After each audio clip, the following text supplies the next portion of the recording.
વડોદરાથી સમાચાર પ્રાપ્ત થઈ રહ્યા છે।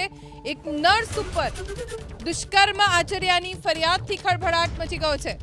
ગોરવાની આધાર હોસ્પિટલમાં નર્સ ઉપર દુષ્કર્મ આચર્યાનો આરોપ। હોસ્પિટલમાં ફરજ બજાવતા અશરફ ચાવડા નામના વ્યક્તિ ઉપર દુષ્કર્મનો આરોપ લાગ્યો છે। પોલીસે ફરિયાદ બાદ અશરફ ચાવડાની ધરપકડ કરી છે। અશરફ ચાવડા છેલ્લા 10 વર્ષથી હોસ્પિટલમાં ફરજ બજાવે છે।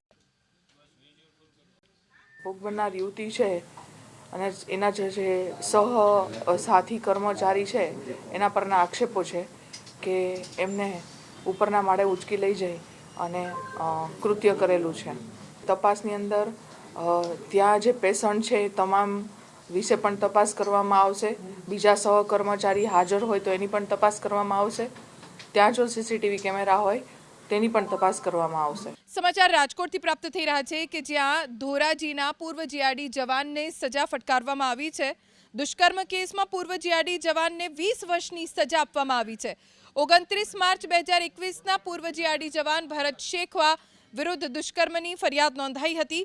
આરોપ છે કે ઘેનની ગોળી આપી ફરિયાદીની દીકરી ઉપર દુષ્કર્મ આચરવામાં આવ્યું હતું। એટલું જ નહીં, પરિવારજનો સાથે મારામારી પણ કરી હતી, જેને લઈને કોર્ટે આરોપીને 20 વર્ષની સજા ફટકારી છે।